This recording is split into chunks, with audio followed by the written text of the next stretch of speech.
It says we are live and on air. Hi, Dennis. Hi, I will. So I've got Denis Zilber with me today, and we're going to talk about, but we're going to talk about a lot of things. But one of the things that we're going to eventually get to is talking about art directors and the decisions that they ultimately make concerning our work.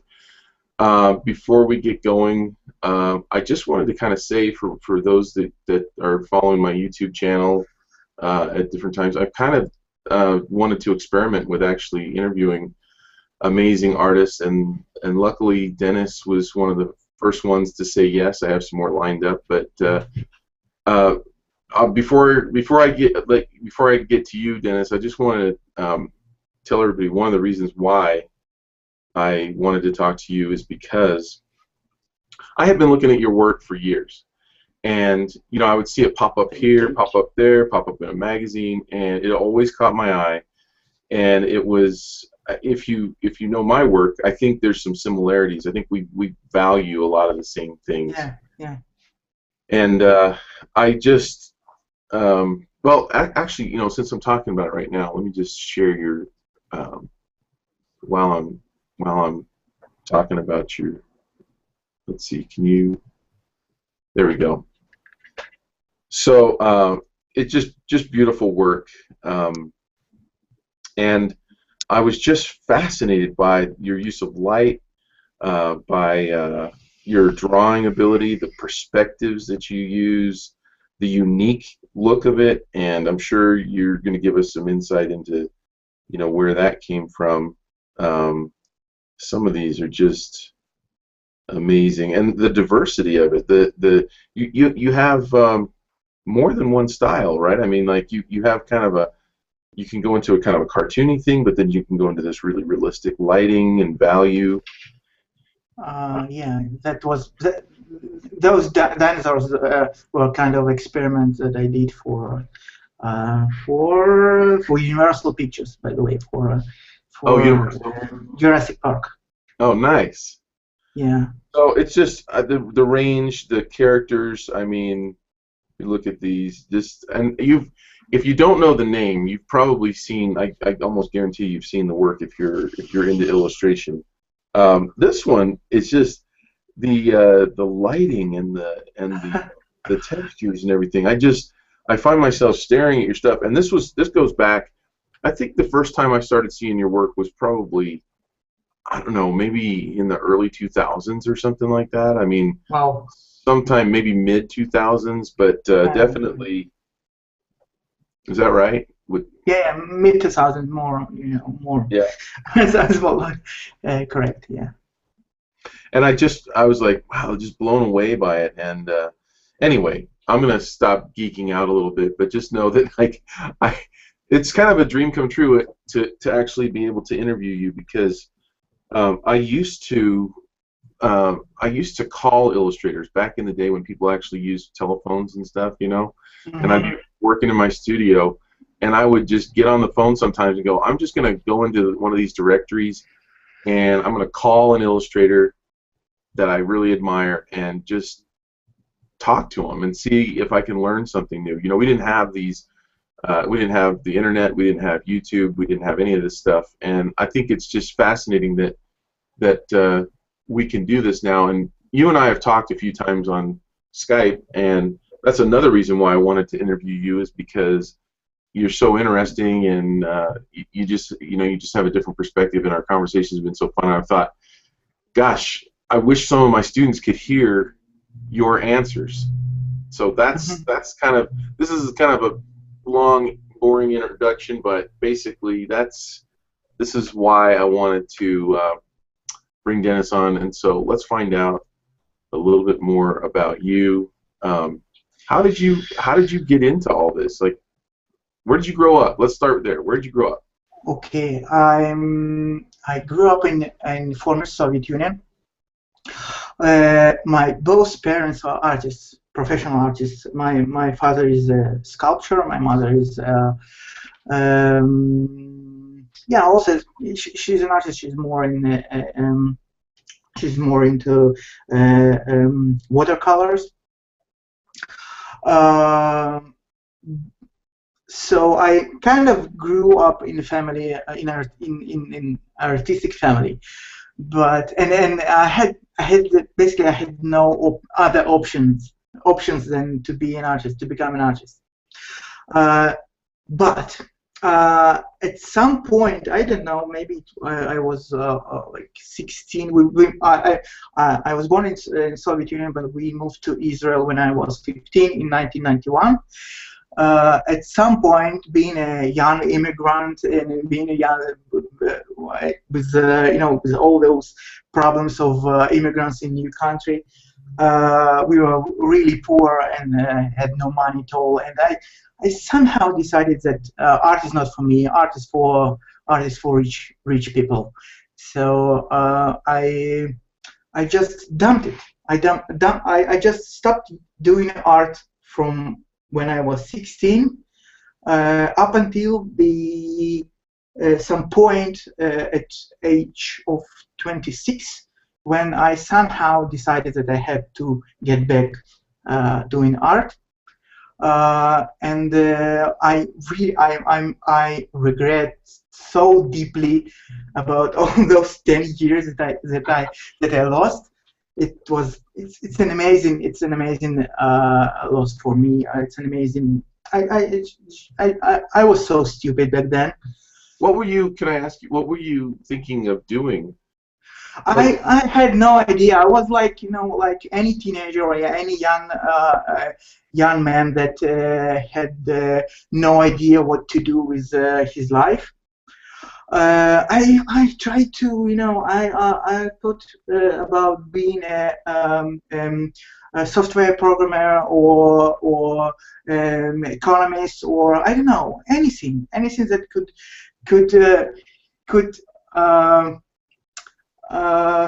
take me out of this poverty. Could bring me some money. And I eventually I ended up at some web design studio when I was designing websites, and I kind of noticed that some small design assignments which required some drawing skills were much easier for me than for my colleagues.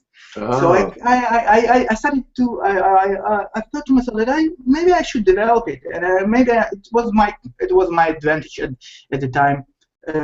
And I started to develop it, and I started to get more and more into the drawing.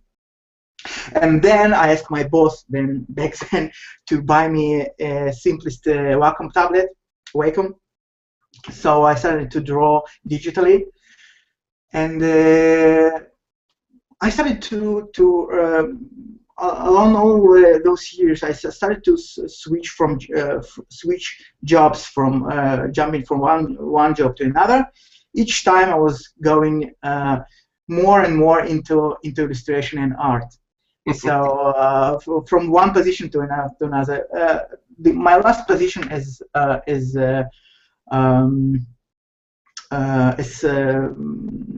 hired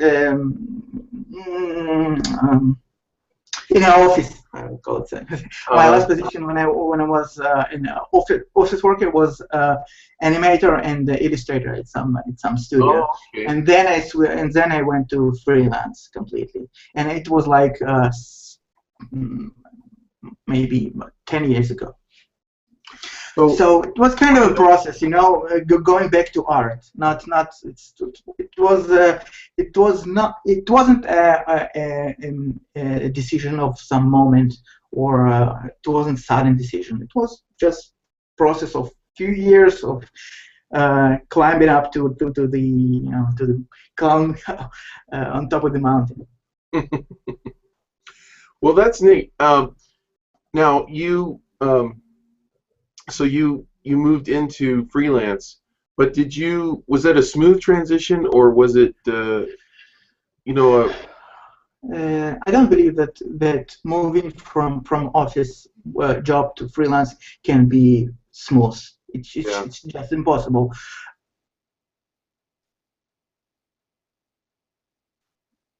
Hmm. mm, some decent amount of money to feel that your transition is smooth. You need some client base in order to do it smoothly.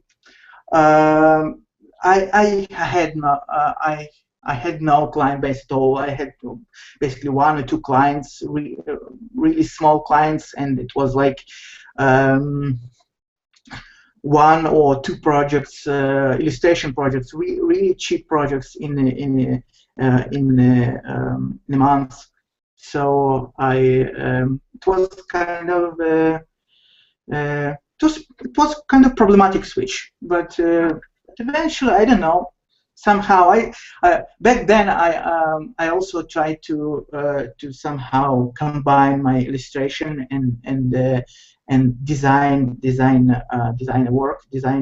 jobs. So I took some design jobs, logo designs, websites, and all that art-related stuff, but not necessarily illustration. Basically, I can describe myself as pure illustrator only like for 7 or 5 years from now back to Yeah.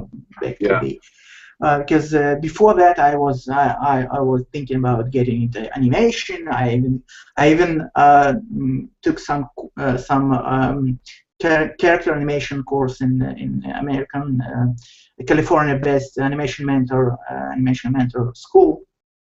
Oh, you went to, Uh, was it called Animation Mentor? animationmentor.com. Yeah, it's Yeah. great. It's a really great school, and it's worth every single dollar, every single penny I paid for it.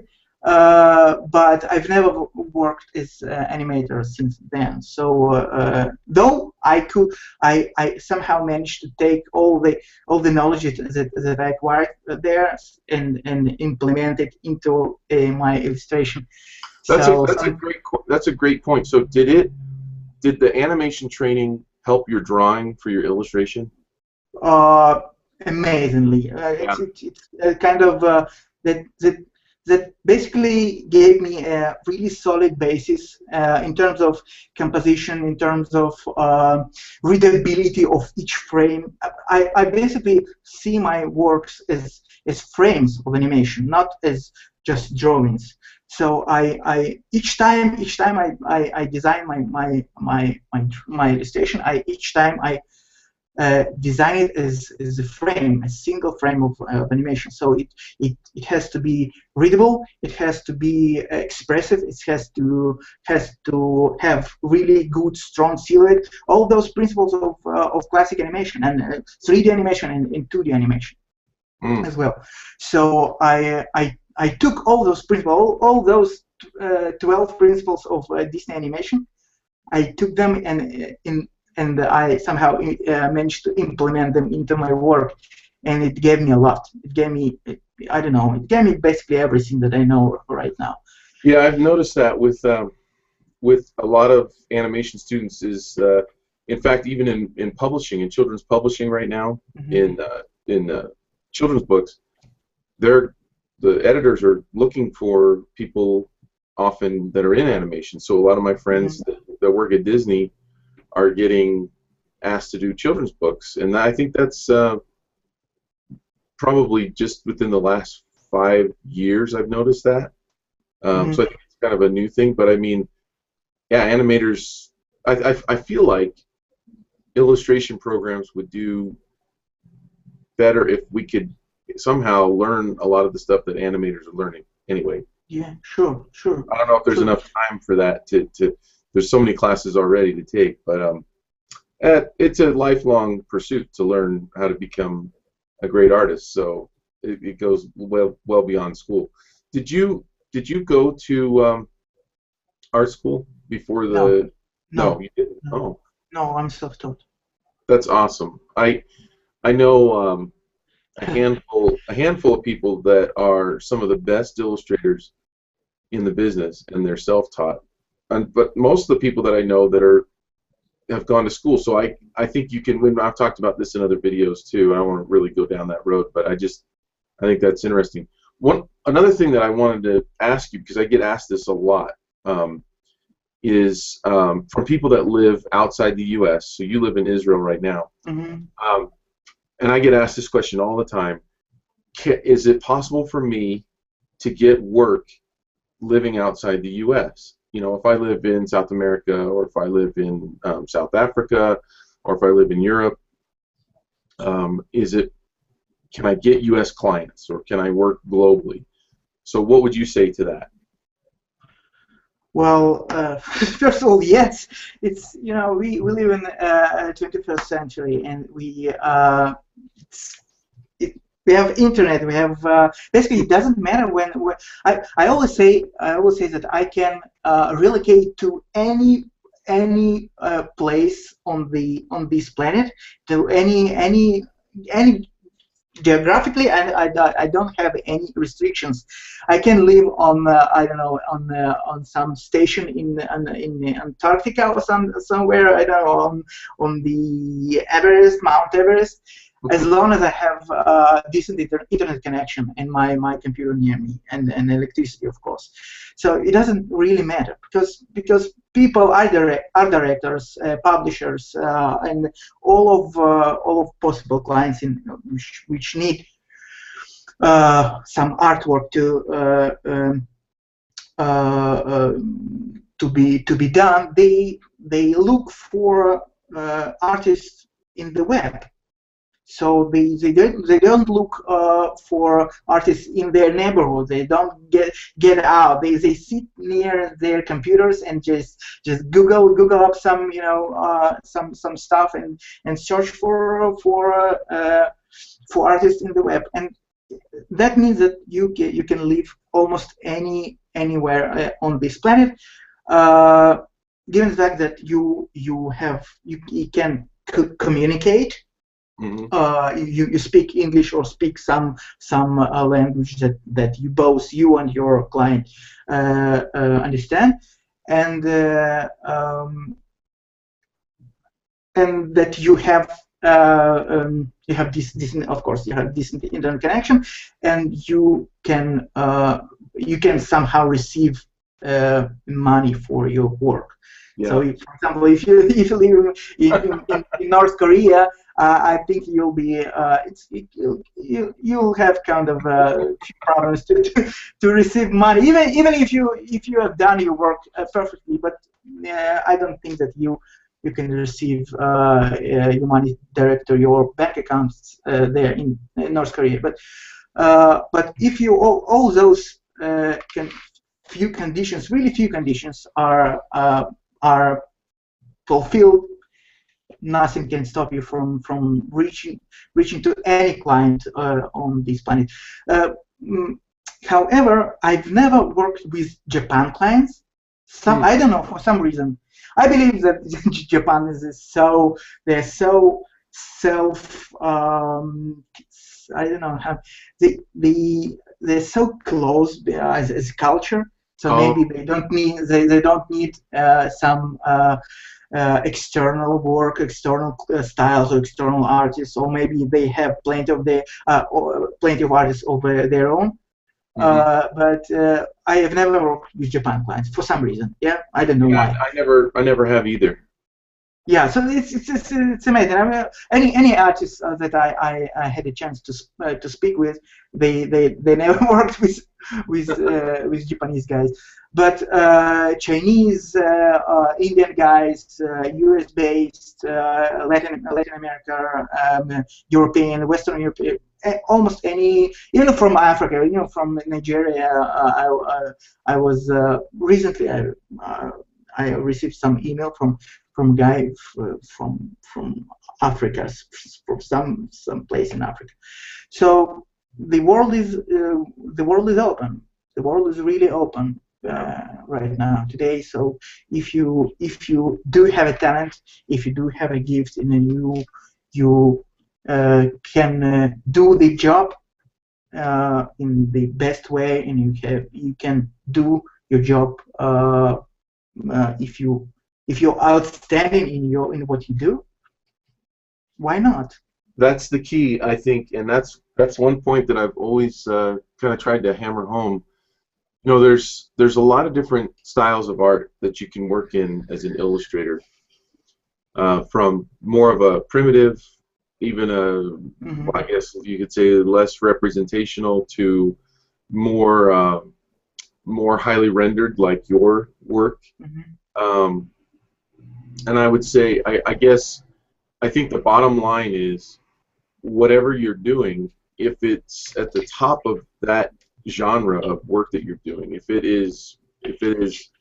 has a wow factor, for lack of a better descriptor, you know, if it has something that makes someone, when they look at it, go wow, and I just really need to, like with your pieces, I'm looking at that Dracula piece still right now on my desk, on my other screen, and I, you know, there's so much to look at, and there's things that you miss the first time around, and if your work is very one-dimensional, then it's going to be harder to work, I would say, in other countries, right? I mean, you have to have something that they really come after, because I would say working with someone, maybe if English is a second language, or if there's like you mentioned, if there's a problem with receiving money for some people, you know, every little problem is a little tiny roadblock, but the better your art is, yes, the more an art director is willing to overlook some of those little roadblocks. So exactly. that is the key beyond anything for getting work. Okay, before we get going too far, I want to get to our the main topic that I wanted to talk to you about, because we had talked the other day, I think it was a couple of months ago, about what it's like when art directors make arbitrary decisions on your work, and we've both had that happen to us. And I think I was telling you that I've had art directors in from, well, advertising has always been the worst for me, but editorial was better. Children's books for me typically have been the best art directors and the best editors that respect my work more than anybody else. But still, sometimes you end up with a client that will make what I would consider an arbitrary decision, a decision, or make changes, request changes that don't really matter, but will really screw up your piece. And you had expressed some of that too. What I guess I would ask you, why not? I'll put it this way: why not just suck it up? You're the illustrator. Why not just do it? Okay. Well, okay. There is a way to see your work as just a blue-collar worker, when you just do your job and you are getting paid for your job. And there is another way, as I tend to see my work as an artist, that way, that I'm not just working for money. I'm not just working for make a living. I'm just working for my future, for my reputation, for my name. Oh, sorry. Okay. No, I thought you disappeared for the moment. I'm going to show some more of your work as you're talking. Okay. And basically what I'm doing, I'm trying to build my portfolio. So my portfolio is, to building a good portfolio is my paramount goal. It's not just, it is really bad for my portfolio, for me, for my name, for my future, to fill it with bad artworks. Right. And if you think of your work this way, you'll start being picky. You'll start being really cautious in terms of, what job would you like to do, and what job would you prefer not to do? Because you can basically do as an illustrator, as you have some gifts, you have some abilities, some skills. You basically can do anything that the client asks you to do. But would it be good for your portfolio? Not necessarily. So in many cases, in many situations, I feel that doing this job and even though I'm getting paid for this job, doing this job would be bad for my portfolio, and would be really bad choice for me. Would be really a bad choice for my reputation. I'll give you some really sad example from my experience. I used to work with few years ago, maybe 7 years ago. I used to work with some European, UK-based illustration agency, and back then it was my first illustration agency, and it was the beginning of my career basically. So back then I was thinking that I would do anything that they ask me to do, as long as I'm getting paid for the job.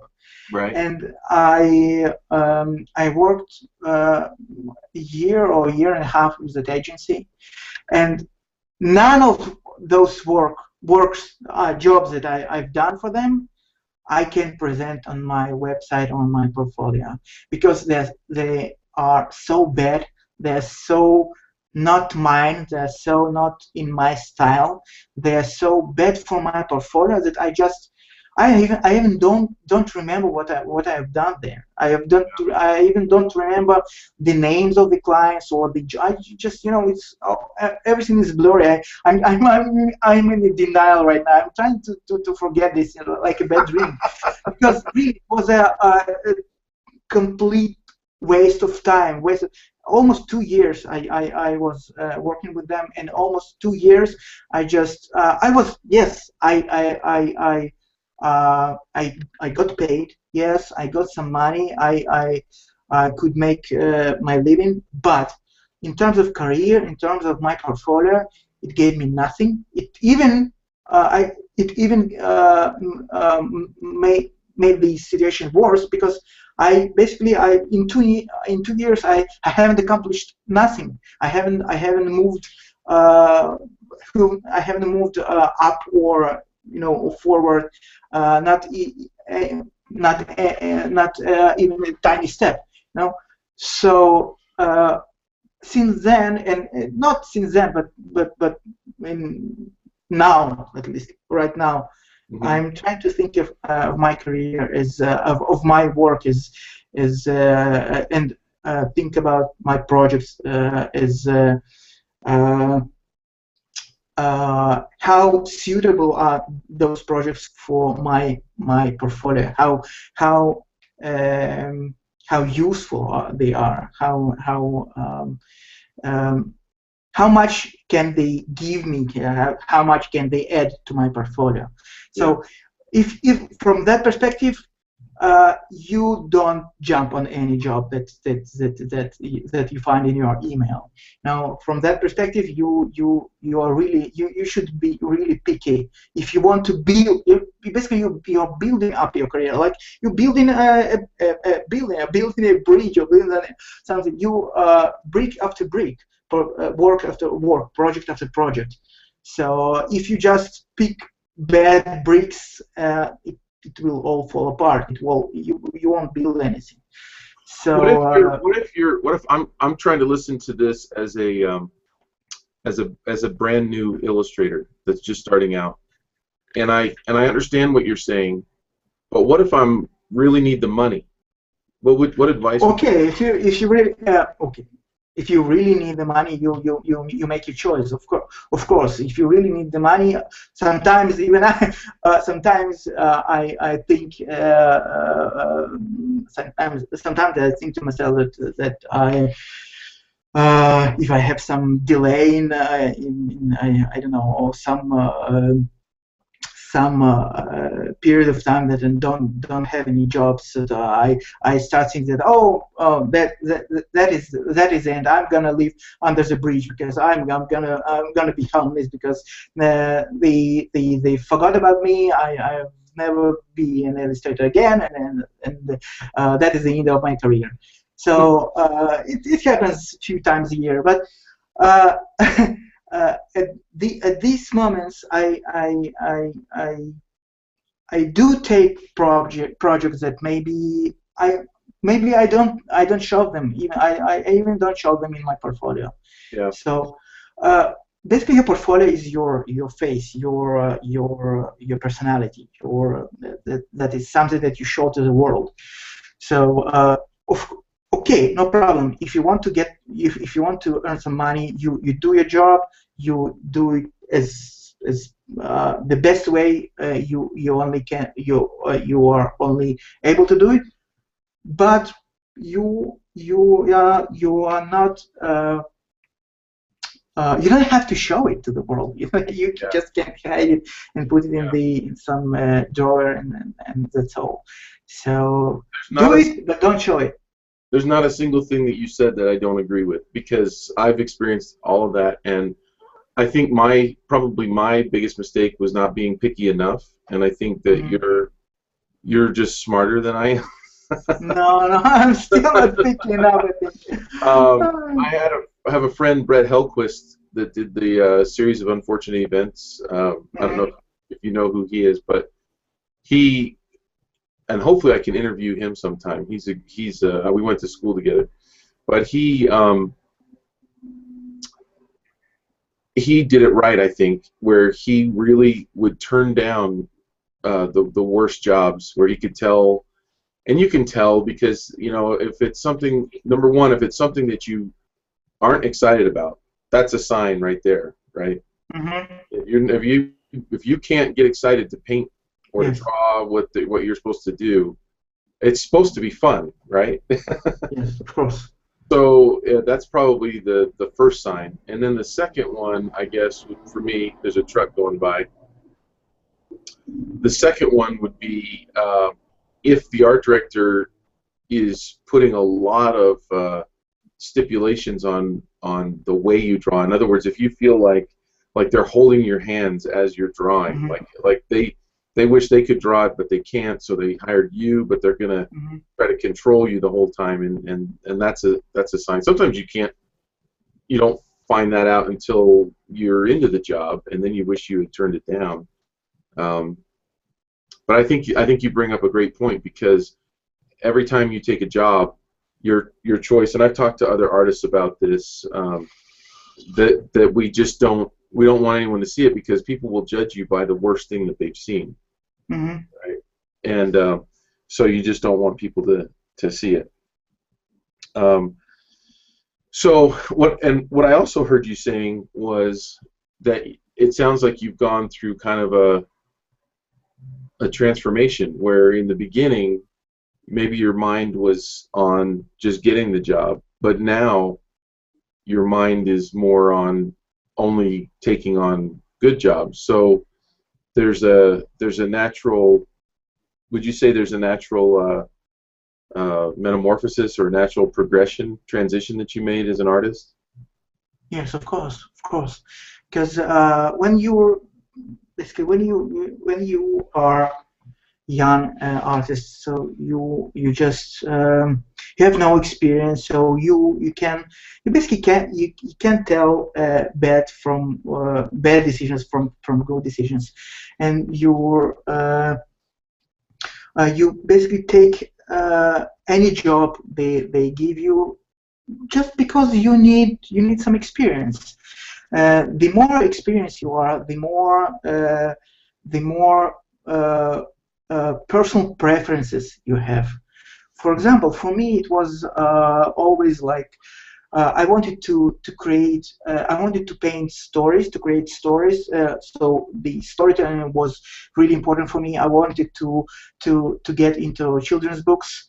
I wanted to get into maybe some even within children books as whole, I wanted to get more into fairy tales and more, more classic stories like Alice in Wonderland, or some Grimm Brothers, or some, so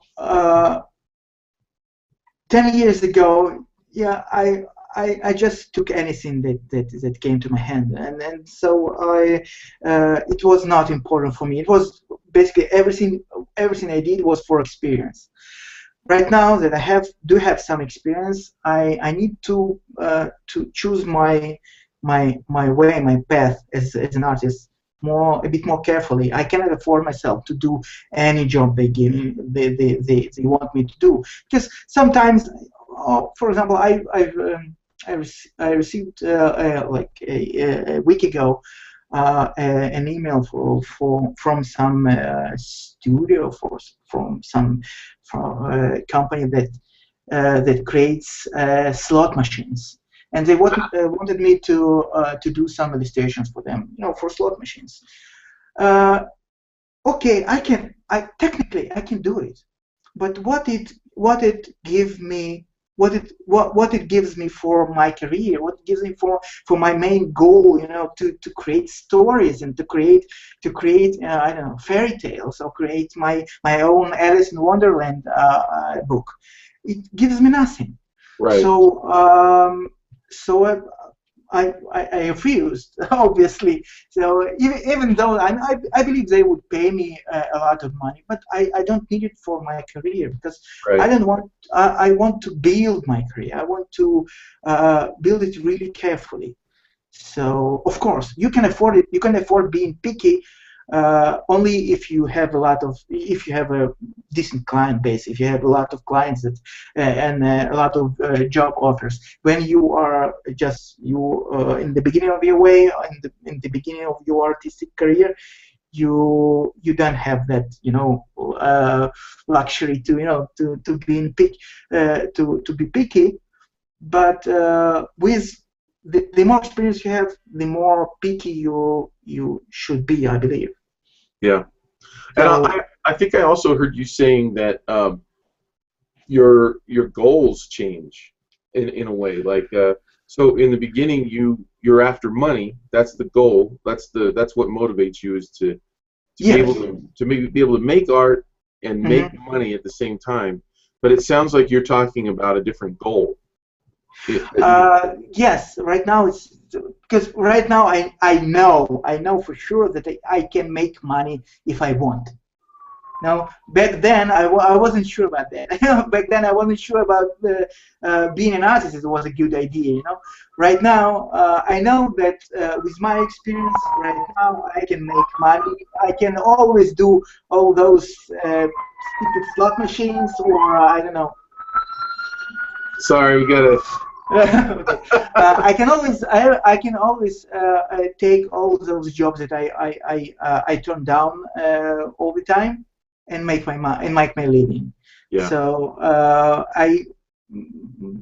by the way, for me, I build I kind of built my own schedule for each month, that I need to take one advertising project, which is kind of, in terms of money, it's kind of loaded,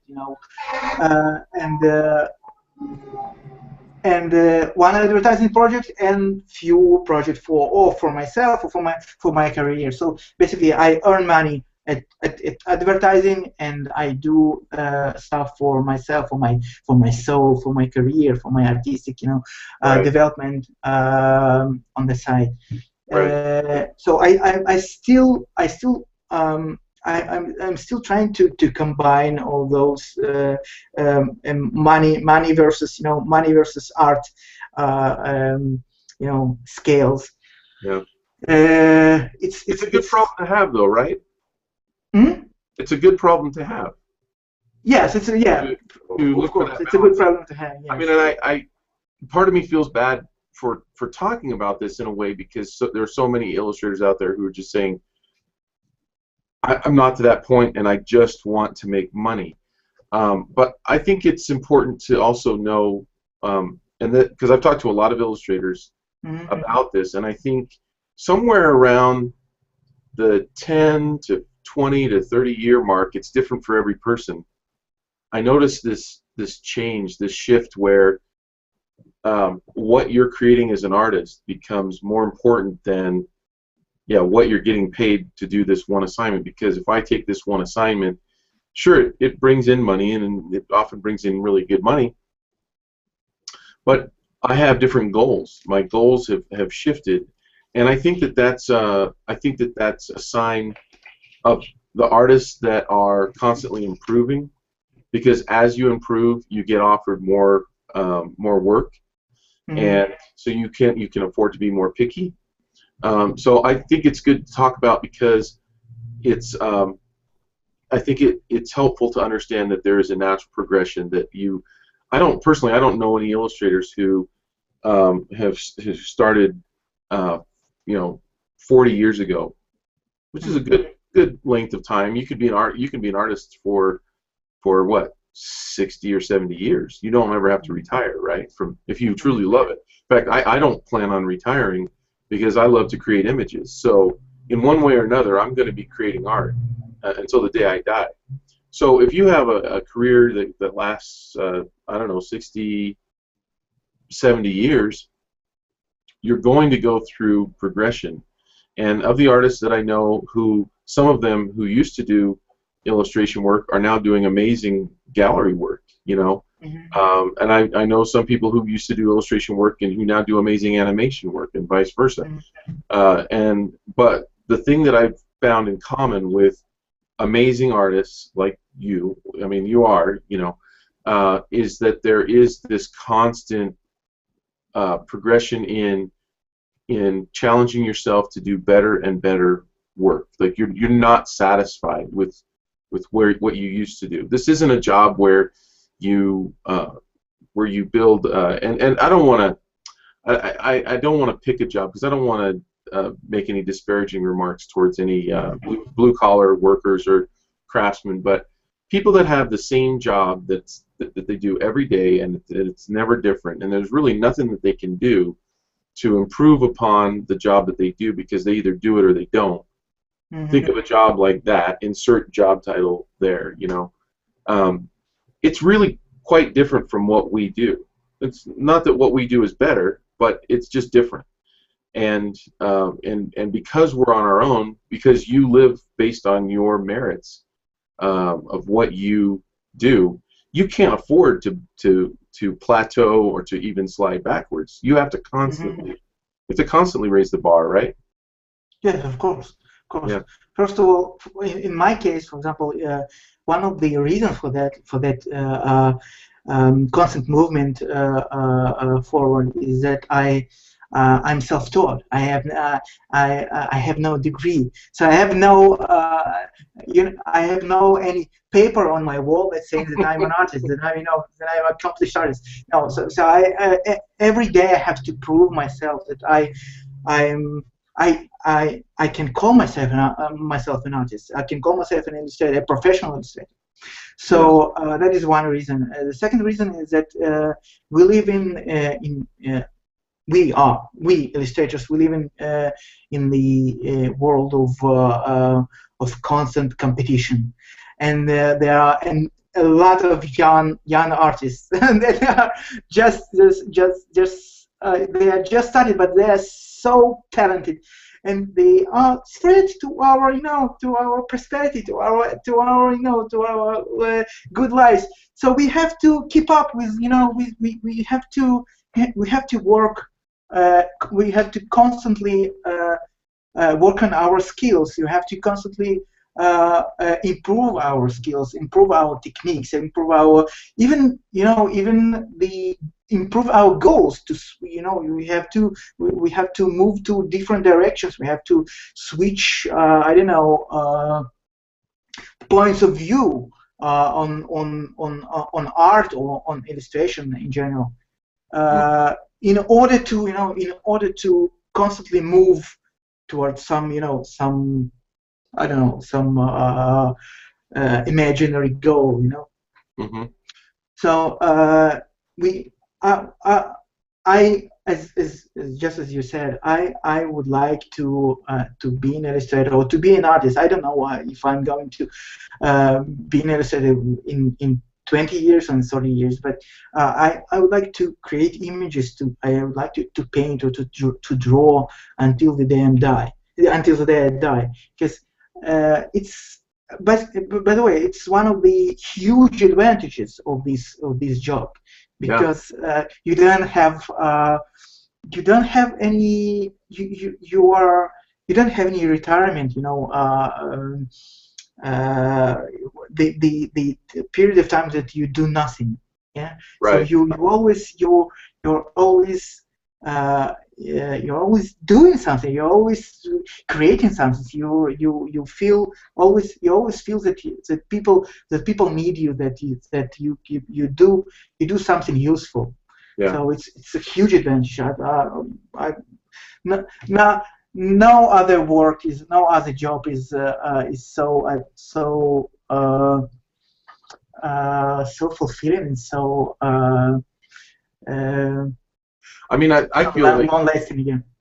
I feel like I'm already retired in some ways because I get to wake up in the morning and do what I want. Yes,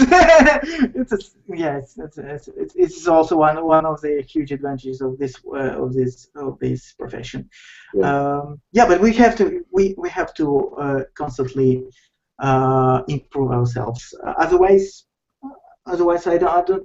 I don't see any reason to do art if you are not, if you're not improving yourself, if you're not working on your skills, if you're not trying new things, new styles, new techniques, or if you're not even improving your current technique up to some, you know, some level of that you are on top of the top.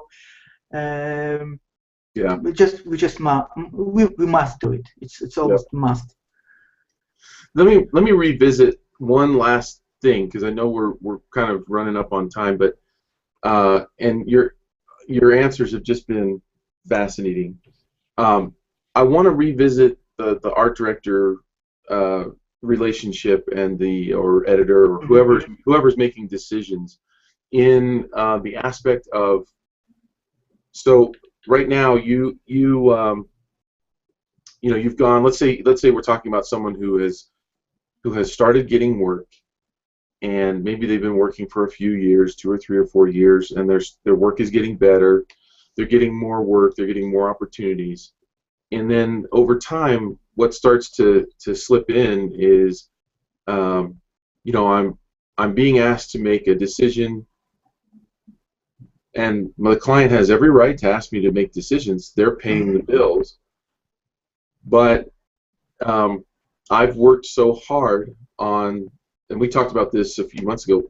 You know, you work so hard on your composition that asking for an extra character or to move an object from here to here will completely destroy the balance and the all the we talked about it being like a puzzle that you're solving, right? So you solve the puzzle, and you can't just move something and have that puzzle stay in balance. So can you talk about that a little bit? Okay. I guess I didn't really give you a frankly, that drives me crazy. You know, that drives me. I'm completely insane when I receive such emails. But it's a bit of a, you know, a tricky process when you need to well, at least I'm always in some at those moments I'm always in some kind of tricky position of making a decision whether I'm willing to move on with this client or not, because if I see that I can convince the client that I do know what I'm doing, that I do know my job, that I do have all necessarily skills for completing this job, and I do know how to solve this composition without his, his genius ideas. If I can convince him or her that I'm fully capable of solving this, but on my own, and which is almost never happens, by the way. If I do convince him, I can move on with this client. And by the way, I had few, I call them ideal clients, in terms of the ideal situation when clients believe you, when clients, or some certain client believes you, and he trusts you almost blindly, and he lets you do whatever you want and whatever you find necessarily to do. And then this situation is ideal. It almost never happens, but it happens. I personally had few clients like those, and I used to work with Russian division of British magazine GQ, and for 3 years, and it was a 3 email system. First email I received from them was the email with the assignment. Second email, I was sending them the final work. And the third email, it was thank you from them that I received, thank you email from them. So 3 emails. And for 3 years, we used to work like that, and it was amazing experience for me. And it was amazing time. Too bad it ended somehow, but I do have some experience with ideal clients, with clients that trust in me, and that trust me. There are some clients that trust me right now. So, so when you've worked with those, it makes it so much harder to work with clients that are making lots of changes, right? Yes, of course.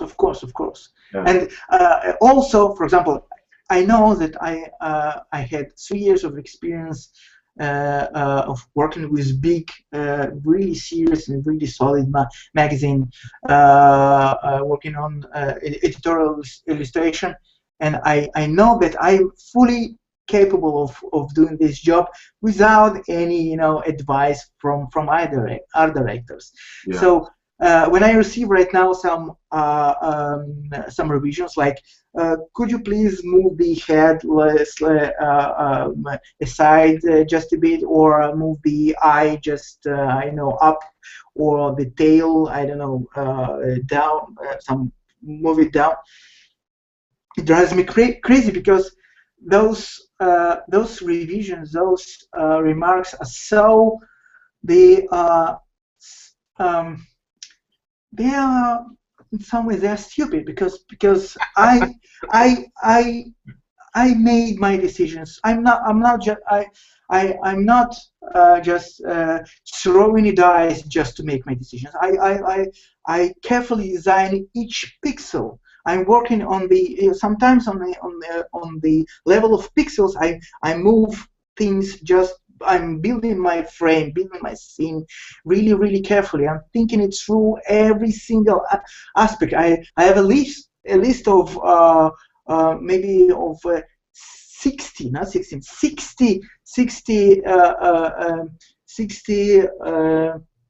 things that I need to place to sign a V. Just to checklist for every single frame I design. So it's not just random some bunch of random decisions that I just throw it on the list on the frame. No, it's really careful designed piece, and I expect to that my art directors, my clients, respect my knowledge, my skills, my experience, Uh, And when they make a change, sometimes it's almost as if you have to start over. You can't just move something and that's what it is. exactly. Like, you're asking me to, and how long would you say it takes you to do when you do a full illustration with a background and everything? How long for just the sketch to turn into the art director? Uh, Usually, it's about a day, one day. Sometimes it's more. Yep. But it's not just like, it's not just I can first of all, with each revision I lose some decent percentage of my artistic enthusiasm, my fun. Your passion. So my passion, after 2 or 3 revisions, I lose my passion completely. I don't want this job after a few revisions. And that's So, something that I think is hard. I think you just touched on something that is probably at the crux of this whole discussion, is that I'm going to use carpentry for an example. When you build a house, when you frame the house, if the owner, the person who's building the house, comes over and sees a doorway and says, this is the doorway to the back door, where it would be nice to have it wider so we could get furniture in easier. Is there any way to make it wider?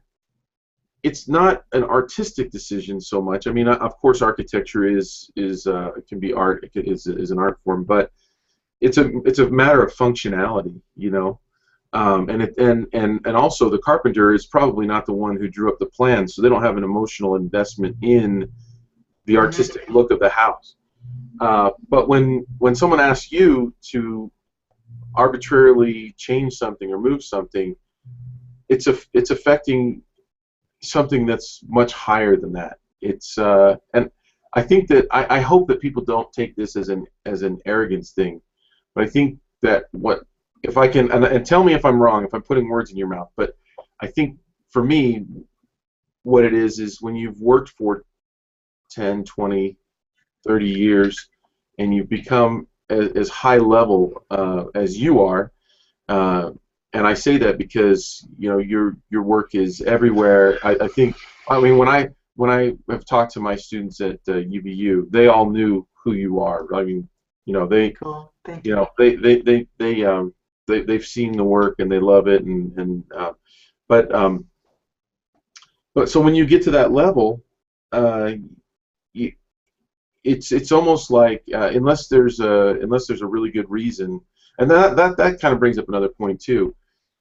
If I've missed something that the art director has asked for, I fully expect, by the way, to make the change. If I have left something out that is important to the story, if I have illustrated something wrong that is important to the story, if I have miscommunicated in any way that is going to damage the story, I fully expect to be asked to make those changes. What we're talking about in this conversation are things that are personal preferences that really won't matter to the ultimate user and the end consumer. It only matters to the art director, and those are decisions that they really should. The best art directors understand this. The best art editors understand this. They understand what it's like to create a story, and they leave the authors alone, other than for editing things that they feel are really important communication things. But as far as the creativity, they don't get involved in that. I think another parallel might be, think about a high-level surgeon who has invented a procedure, a breakthrough procedure. Who's telling that man or woman to don't cut there, cut over here. You shouldn't do it this way. You should do it that way. Nobody's telling them. They're the expert, and there's only one Denis Zilber. There's only one person that can do your style, and the reason, and this is, I guess I'm also right now, I'm up on my soapbox, kind of talking to editors and art directors, if any happen to be watching. the reason that you hire Denis Zilber is because of the amazing work that you have seen where art directors have not messed with his work. So that's those pieces, his best pieces, are the ones that he's been left alone on primarily. Mm-hmm. And that's why you want to hire him. But then the irony comes in when you want to control Denis Zilber and make all these arbitrary changes, and then you're surprised when you're not getting his best work. And there's a reason for that. Exactly. The more I will say my clients, when when we get to the point that we have to decide whether we move on together or not, I always say that the more freedom you give me, the better result you will receive at the very end, because all those artworks that you can see on my website, on my blog, were created without any help from anyone, from any art director or anybody. Those are my decisions. Those are my creative decisions. Those are my creative choices. So if you want to, if you really think you are art director, if you really think that my work should be tweaked, my work should be I should be guided. My work should be somehow corrected. So maybe you've chosen wrong illustrator, because I don't think that I really need your guidance here. So I would really I would really be happy to hear your advice or your suggestion, or if I really, as you said, if I made some mistake or missed something, or missed something crucial for the delivery of the delivery of the main idea, main goal, for reading the concept. Okay, I will do these changes, but all the creative part is mine. That is the way I see it. That is the way I see my job, and that is the way I achieve best results. Mm-hmm. So I believe it will be correct for any artist, for you, for any artist, for any illustrator. That's how we work. Yeah. Awesome, man. I love that you were able to say all that, because I think it's so important, and I think that I don't think there's no art director school. There's no editor school. I mean, editors primarily were probably English majors, maybe some journalism majors, and but I don't think that they spend probably a lot of time talking about what it's like. I think they learn on the job, and some learn very well. And like we mentioned, I've had some amazing art directors, some amazing editors. You don't want anyone to feel like this is, a gripe session about editors or art directors in general, or creative directors or anybody like that. It's more a celebration, I would say, of understanding what it means to be an artist, and the passion and the emotion that you go through when you create a piece. It's really an emotional experience. Mm-hmm. And for me, and my best pieces, you look through my portfolio, my best pieces are the ones where I either created them for my portfolio, or I created them for mostly publishing, for children's books, and those were the pieces that were primarily left alone. Now, I will say that I can point to probably a handful of pieces where an editor has said, I think that it would be better to do this completely different. And one piece of advice that I would give, so when working on a single illustration for a magazine, if it doesn't go well, you can kind of just bite your tongue and just get through it. With a children's book, it's such a big project that I really try to have good communication with the art director, and I want to find out, and the editor, I want to find out everything they're thinking as much as I can, so that we avoid this problem, so that I'm able to hit what they want and what I want all at the same time from the beginning when my passion level is way up high. But now I'm going to lose my train of thought. I always do this. I go into side channels and stuff. I had a point, but it's gone. Maybe it'll come back. But in summing this whole thing up, I think that the most important thing is that oh, I know where I was going. I wanted to say this isn't a gripe session so much as this is more of a letting art directors kind of know and understand what we go through to create a beautiful piece of art, and that it's not something that you can just control. And in fact, you go to SCBWI conferences and you talk to sometimes I'll go to the sessions where the authors, the new authors, are in those sessions, and they don't know, but they say the last question's like, well, how can I get the illustrator to illustrate my vision? And and luckily, you can't.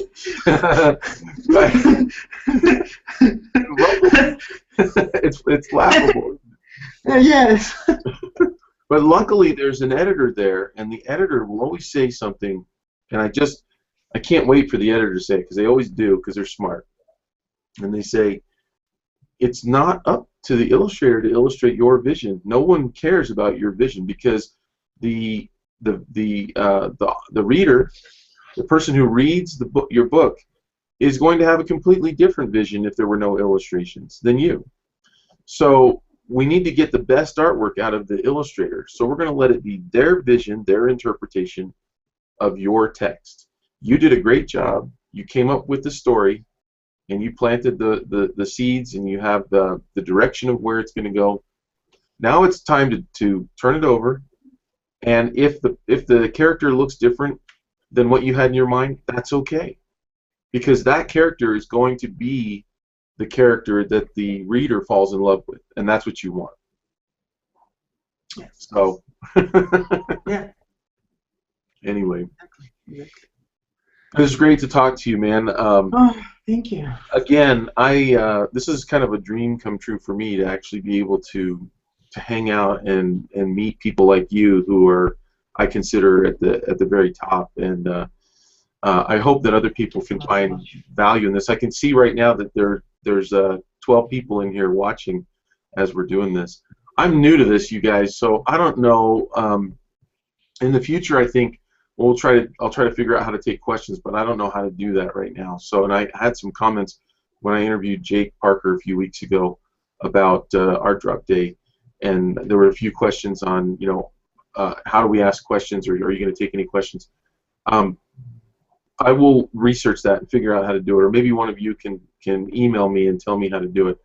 But anyway, Dennis, I really thank you. I put links.